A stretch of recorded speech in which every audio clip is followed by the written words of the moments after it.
Hello. So when I first started doing these videos about a month or so ago, I very briefly covered Mjolnir and Jarngreipr. Now, since then, Jarngreipr has had some considerable updates, and I haven't really given it the love it deserves. So, without further ado, let's have a proper look at Mjolnir and the new version of Jarngreipr.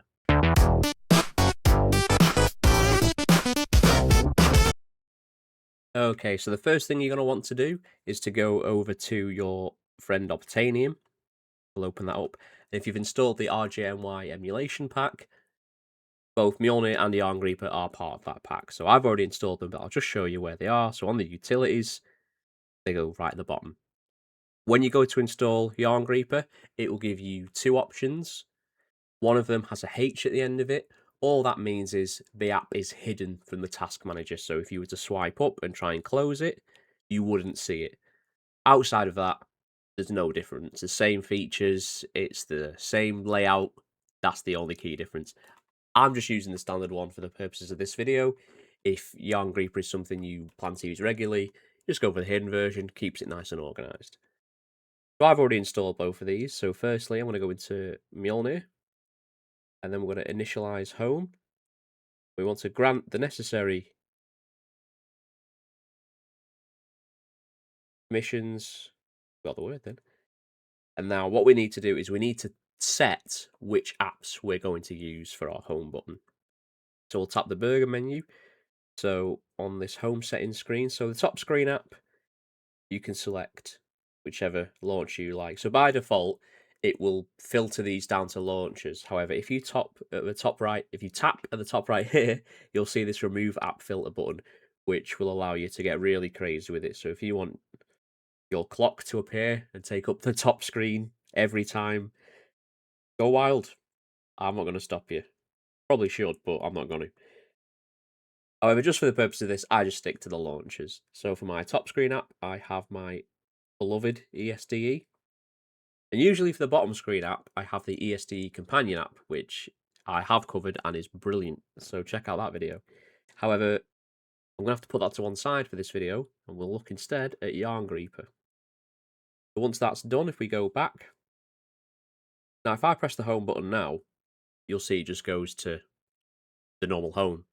If I go back into Mjolnir and I tap on the top right where it says home disabled, and then I press it, it will open up both ESDE on the top and Jarngreipr on the bottom. So this is Jarngreipr on the bottom screen. So it's going to ask for some permissions first, so we'll just grant the accesses that it's after. Allow all that. So we've got a nice little change log here, so there's some icon packs and position locks and stuff.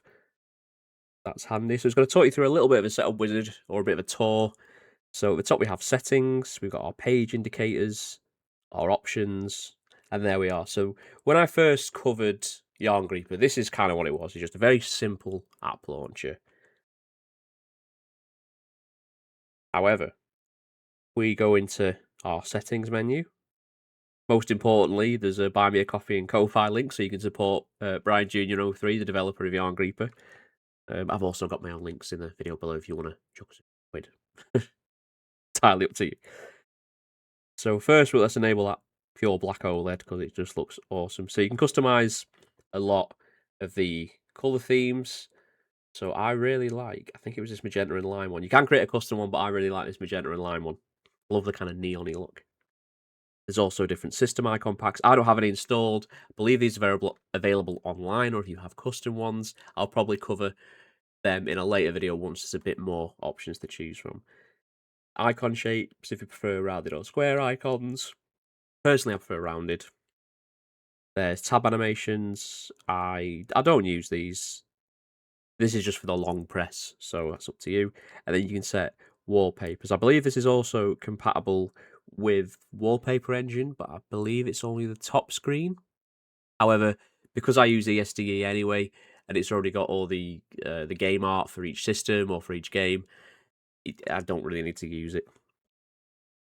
But that's entirely up to you if you're using a different top screen. So one thing you'll see is in... I just go back to settings there. But in our appearance, you'll see in wallpaper, and this is probably the main update as part of these newer versions of Jarngreipr. It now has a lot of the similar functionality to the ESDE companion app. Doesn't have it all, however, it's updated relatively regularly. So there's a few things that I miss from the companion app, but I do believe they're in the pipeline. So if we go to ESDE, if we go to appearance, and then for wallpaper, we change our wallpaper to use ESDE, and then we can run the setup wizard. What this will do is it'll take you through setting up the scripts folders and things like that. Stuff we've already covered before in our ESDE videos, but this will just make it a little bit easier for you. So we'll grant permission. There we go. Then we'll select our ESDE folder. So by default, it does locate it. But I'm just going to show you. So mine is just in my root storage. I have this ESDE folder, so I'm just going to use that one. Oh, sorry, the scripts folder. My bad. So I'll use the scripts folder. So it does give you a warning if it says, hang on, these don't look right. So we'll create the scripts. Go. So now it's asking for the downloaded media folder, which is in that same folder. So I'll just use the default for that. Again, if you've got this stored somewhere else, like an SD card, for example, just point it at the relevant folder. So now in ESDE, if you've not already done, I've already covered this as part of this XMB theme that I use. You go into ESDE and press start, go down to other settings, and if you scroll down, we're looking for, so we need enable custom event scripts, browsing custom events enabled, and also if you plan on using the XMB theme, make sure debug mode is also enabled, but that's optional for this. I did cover the XMB theme a while ago, so you can watch that video. So that's done. There we go. So shouts out to Rob Zombie as well, because that dude is, when it comes to anything ESDE, dude's a legend. Okay, so my recording died, so I don't really know what happened there. So what I'll do is, all I did was I'd set up the ESDE side, and then I'd added a new app tab to show you a blank screen. So I'll just quickly catch you up to what was lost in the end of the last recording. So in our appearance, we ran through the ESDE setup wizard. Now that's been done, if we go back to appearance and then go to wallpaper, scroll down, we can change it to ESDE. And then if we back out, you'll see that the logos change. Similar to the companion app, the logos change with the game or with the system. So now what we can also do is in our ESDE settings, you have full control over things like the animation duration. That's the fade over between one system and another, or one game and another. For me, the 300 milliseconds is fine, but you can have this snappier or longer if you want. There's also some scaling, there's different types of animation. So if I check out scale, for example, and then as you can see, it kind of pops out a bit more rather than fading, which I think I do quite like. I might leave it on that actually, I do quite like that. There's also background music if you want. I don't like background music in my front end launchers, so that's entirely up to you. I don't know if it comes with any built-in.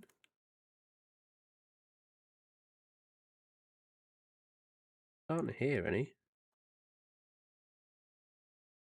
I don't. Oh, you can customize it there. I don't know if there's no default music, it looks like.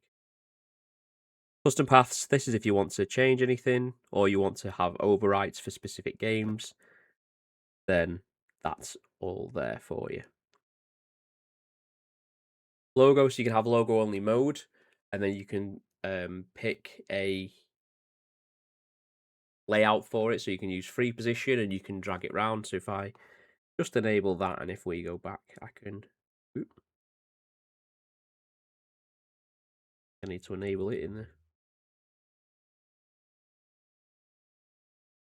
Some of this is a little bit finicky compared to your companion app, but a lot of these features still relatively new, still in their infancy, so they'll probably get a little bit more intuitive. Don't quite know why it's not letting me drag that about. You'll also notice with logo only mode that it gave me a transparent layer so you could see the original background on the Thor. So if you have a custom wallpaper that you'd like, then you can use logo only mode. You still get the logo from the games or the systems, but you get your custom wallpaper behind it. But I like having the whole game thing. We'll leave the logo in the center for now.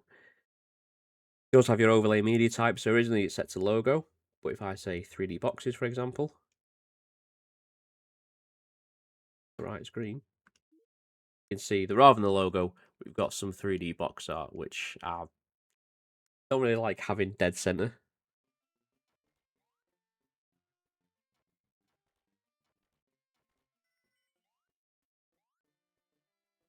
I'm just gonna change that back. Obviously, you can have covers, screenshots, fan arts, or your mix image if you have mix images. I don't know if I have any mix images on here. I've got one for Alex Kidd there. If that's a mix image, I have covered these on the companion app before. Oh, okay, so I did just have issues with a couple of bugs. So I'll make sure I log them with the developer. I'll explain what I experienced, and then I'll cover the rest of it. So what happened was, so I was messing around and I'd enabled the videos to play on the bottom screen, which looks quite cool. However, if you go to your AYN button and your control lock, so your focus mode, so what this is this will lock the controller to always control a specific screen, or in the case of auto lock, whichever screen you tap. So if you tap the top screen, you can control that. If you tap the bottom screen, you can control that. I had it on auto lock. Anytime the video started playing, it seemed to steal focus away. So I was trying to launch a game because there was a bug originally, which doesn't look like it's been fixed, or at least from my experience just then. When a video is playing and you load up the game, the video doesn't stop and it keeps going. So that will very quickly burn through your battery. So just a few things to know. Again, like a lot of these softwares, they are still in beta, they are still in development. There will be some bugs, and then hopefully these developers have done pretty good work so far. Hopefully they'll get patched out. So I'm going to leave it on the top screen lock for now, but we'll go through.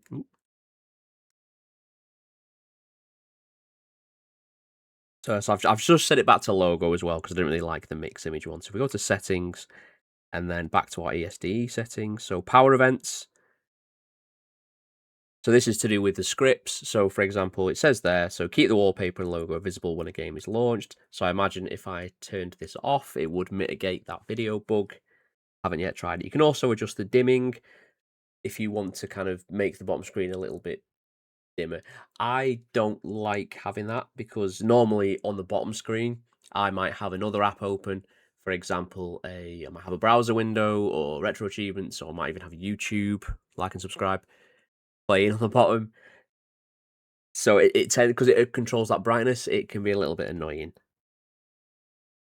You can also have it so it turns that screen off, which for a dual screen device kind of seems a little bit pointless. Because then you've just essentially got a nice wallpaper gallery to go alongside it. Your screensaver, you can either show the content or just turn the screen off. I just like showing the content for now. So I've disabled it for now, but this is the video settings that were giving me issue. So you can have audio play, which I wouldn't recommend. It gets annoying. You can change the video scaling, whether it fills the screen or it fits the video. I just have it on fill the screen, it's the default. You can have the delay. So this is when you are hovering over a game, how many seconds before the video starts playing. I think 3 is probably a little bit too soon. So I'm going to go to 5, even though I've turned it off for now, but if I do use it, and then you can enable and disable it there. Visual effects. These are just the colours of the background. However, because I've got the wallpapers and logos there, it won't really make a difference. You can also set the crops and the zooms. You can change the scaling for Android games. You can add blurs to the background. I don't really like using blurs. And again, there's some dimming controls there. You can specify which type you want for the background. So if you want fan art instead of screenshots, you'll see you get something more preferable, which I think I prefer having the fan art because it's a little bit more custom. Yeah, that looks loads better. So I'm going to leave it on fan art. Obviously, that's entirely personal preference. And then for the home tag background, so I'll look at the tabs shortly.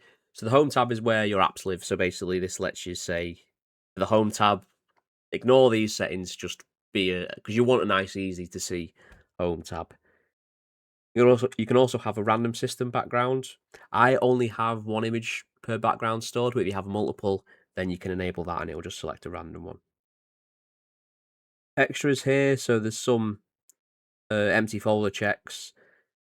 You can hide the UI when browsing the games, which I don't really do because I like having access to the apps whenever I want them. That's it for the ESD settings. Now we're going to look at layout. So we can assign a back button shortcut. So the back button is the one just under the right analog stick on the device. You can set that to a specific shortcut. So if you want a quick delete or a settings, or I'll probably do settings. Then if I press the back button, it'll go straight into settings.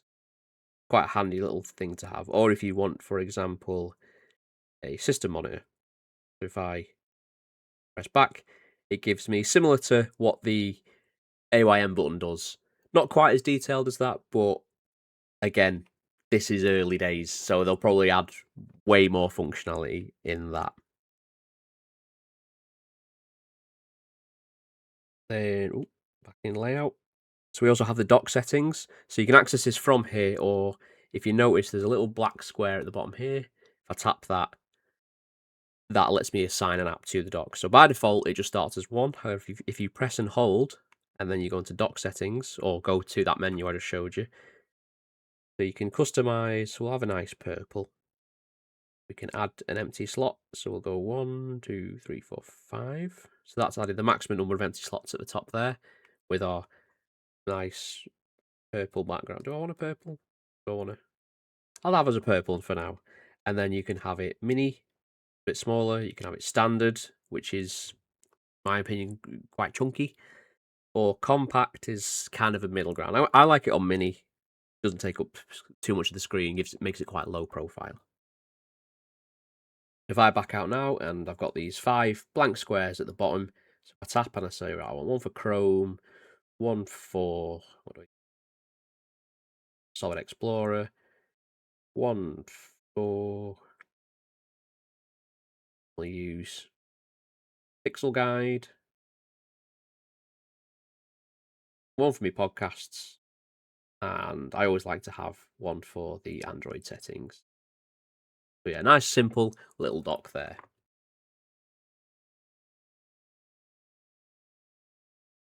I think, oh no. So you also have your app drawer button, which seems to have vanished. It was there before. I have to re-enable that. So this is basically just a little button that sits there, and it allows you to quickly boot the apps, or gives you access to the full list of apps that you've got installed. I don't quite know where it's gone. It was there before. Can I add it back in, please?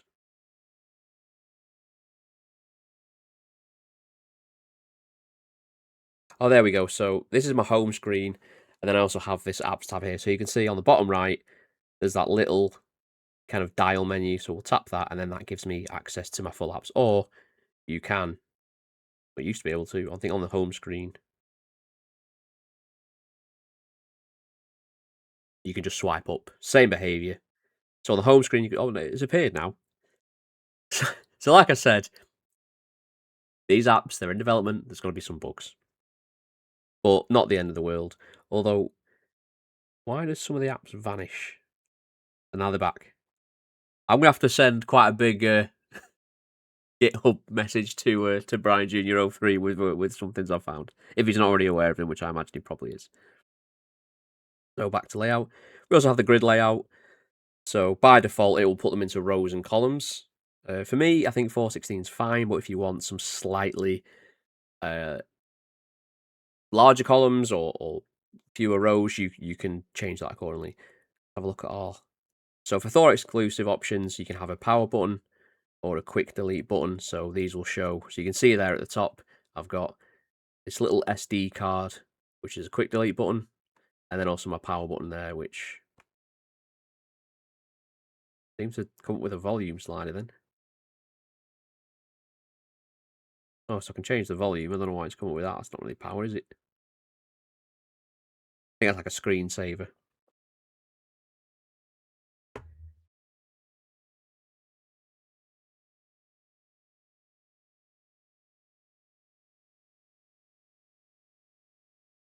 Go back to our layout.